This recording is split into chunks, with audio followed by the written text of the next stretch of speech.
ជំរាបសួរបងប្អូនអរគ្នាថ្ងៃនេះសូមមកណែនាំពីរបៀបដាំគ្រាប់សាឡាក់នេះគឺគ្រាប់សាឡាក់ដែលខ្ញុំបានត្រាំទឹក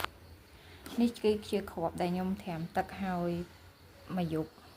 វាមានប្រឡងតិចនេះផ្លែសាឡាក់នេះផ្លែសាឡាក់ហ្នឹងគឺផ្អែមសាឡាក់របស់ឥណ្ឌូនេស៊ីអញ្ចឹងថ្ងៃហ្នឹងខ្ញុំញ៉ាំផ្លែសាឡាក់ហ្នឹងហើយខ្ញុំបានទុកគ្រាប់វាអញ្ចឹងនេះគឺគ្រាប់ថ្មីដែលខ្ញុំបានទុកយើងលាងសម្អាតទឹកឲ្យស្អាតហើយយើងដាក់ត្រាំទឹកចោល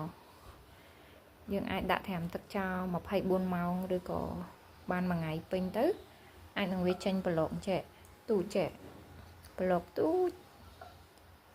នេះប្រឡងអញ្ចឹងហើយចាំយើងធ្វើការដាក់ដាំនៅក្នុងកែវ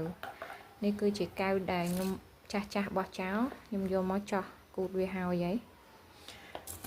ខ្ញុំធ្វើការចោះគូតវាបែបហ្នឹងណាហើយតិចទៀតខ្ញុំយកទៅដាំ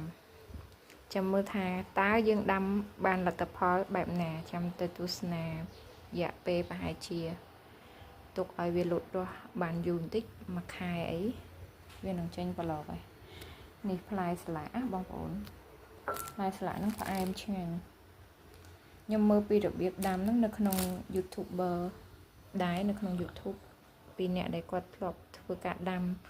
នៅប្រទេសគេហើយនឹង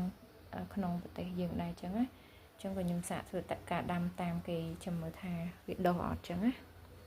អញ្ចឹងអរគុណច្រើនបងប្អូនអរគ្នាវីដេអូនេះមានតែប៉ុណ្្នឹងអរគុណ